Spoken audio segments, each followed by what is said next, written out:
The Euro-American move into northeast Iowa began in earnest in the 1840s. Across the state, the new arrivals established town sites along rivers, which provided ready sources of power.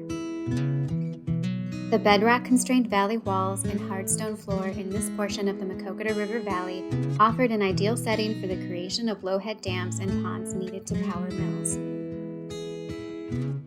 John W. Clark and his wife Miriam were the first new settlers in the area. In 1849, Clark built a sawmill on the north bank of the Maquoketa River. In 1853, he built a flour mill and feed mill on the south side of the river and constructed a dam to furnish water power. Hartwick, one of the first towns in the county, included a post office in the combined general store, inn, and tavern by 1853 and grew rapidly until it peaked at the Depression in 1857 and 1858. At this time, the town had grown to include a blacksmith, wagon shop, cobbler and shoe shop, brickmaker, paint shop, creamery, and a church, all providing important services to settlers in the area.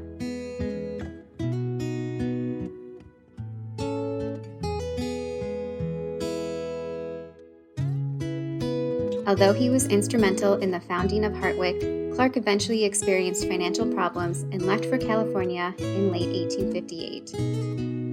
Mr. Whitman, the blacksmith, left before Clark, and with these men gone, the town of Hartwick began a slow decline. The Civil War was also hard on the town. In 1869, Russell Furman moved his family to Hartwick and purchased the grist mill. The town of Delhi gained the railroad in 1872, and Hartwick Village gradually became Hartwick Mill until Furman's sons took over the mill and increasingly shifted their efforts to farming.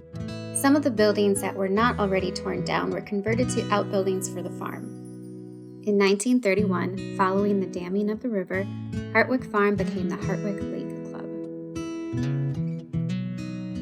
2 miles downstream from Hartwick at the site of today's dam was Rocky Nook Mills, a sawmill, grist mill, and dam complex built in 1861 by its founder and proprietor Charles F. Fleming. Fleming managed the milling operation for more than 30 years before finally selling it in 1894. It was flooded with the later construction of the dam. In the early 1900s, interest grew in generating hydroelectricity in Iowa. The Lake Delhi Dam and Powerhouse were constructed in 1926 to 1927 by the Interstate Power Company of Dubuque. At that time, it was the second largest facility in its system. In addition to its function as a hydroelectric producer, the new dam created a 9-mile-long, 450-acre lake, which was projected to become a popular tourist destination. The dam produced electricity until the mid-1960s. The use of hydroelectric power in Iowa declined because it was unable to meet increasing demands.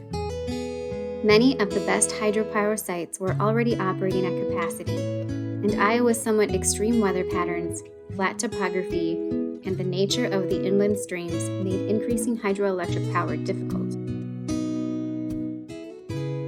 In 1973, Laverne and Jack Schultz purchased the dam, powerhouse, and surrounding land.